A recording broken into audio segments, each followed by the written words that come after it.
Okay, so hello, my name is Mom and I am videoing for our reparations presentation. And so the point of this presentation, our project, is to look into different cultures and their languages and identify how communities have been resilient and make language a part of their identity. So first here I have with me.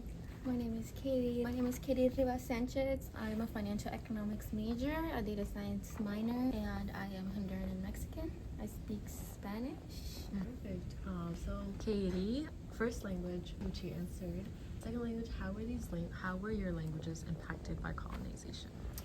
So I think, obviously, like all other countries, like we were colonized by Spain or Portugal, so our language changed from our natural languages, which are either Mayan or Nautil, to just Spanish. And I think they've been impacted by, so for like my Honduran side, I feel like there's a lot of influence in like mannerism and how people refer to others. So like there's more emphasis on like vos and like usted, which are typically like Spanish terms. For my Mexican side, I feel like it has been preserved differently. Like I feel like there has been more influence of the indigenous language within the Spanish language, like specifically within each state, like they all speak differently. There are words that are more affectionate and more that aren't translated as well because they have different roots than the Spaniard Spanish.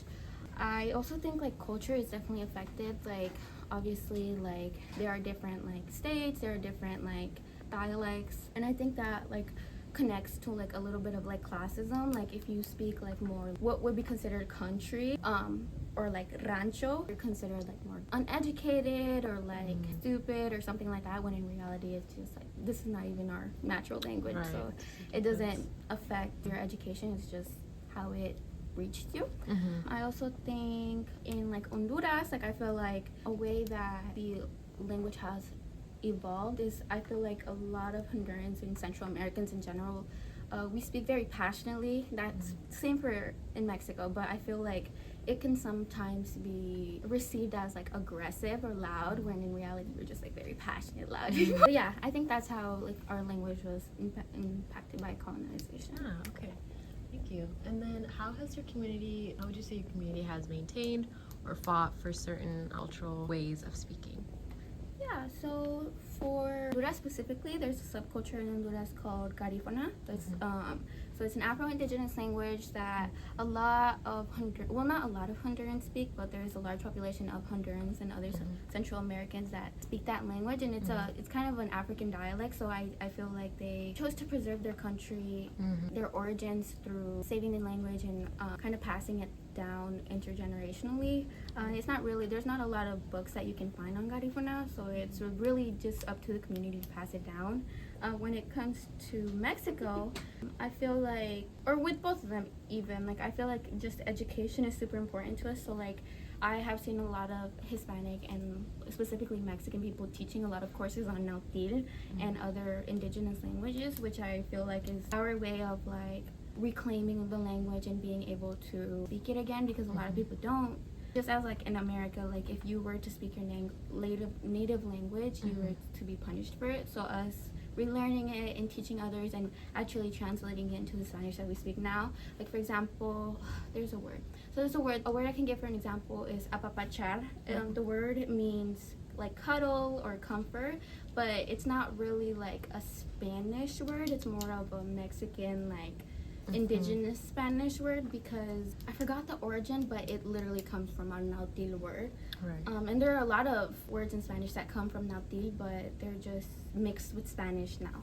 And also that leads me to the point of personalization. Like I feel like our way of getting reparations for having to be assimilated into speaking Spaniard Spanish is to personalize it with our own culture and our own meanings to the words that might not mean the same to other people. I can mostly speak on my Mexican side because majority of Hispanics here are Mexican, so I've grown up more with that culture, but I do have a little bit of sense of that Garifuna. Okay, first question, what language do you speak? I speak Somali. How has your language been impacted by colonialization? So Somalia was colonized by the Italians and the British, and when it was colonized, the schooling system was mainly spoken in English and Italian.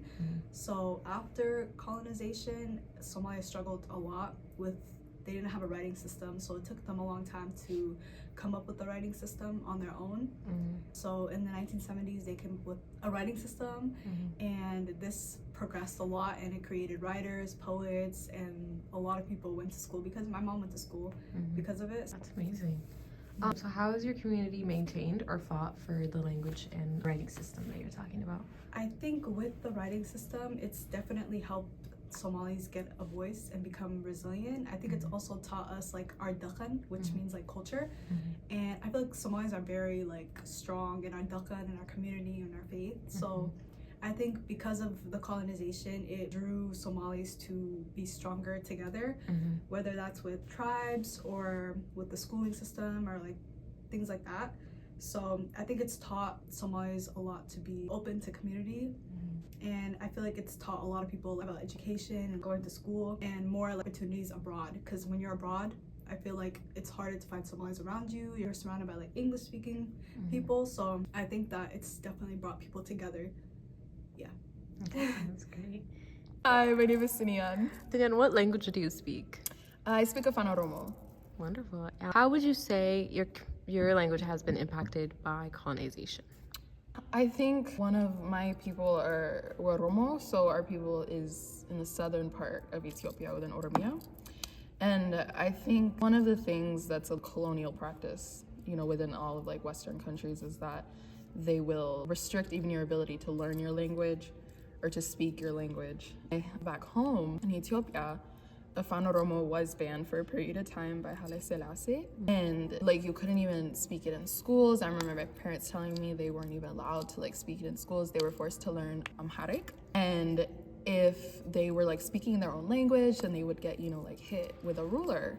And I think that so now you can, if when you talk to people who are of like older generations or like my parents' age and above, anyone who really grew up in Ethiopia at that time, you'll notice that they all know how to speak Amharic.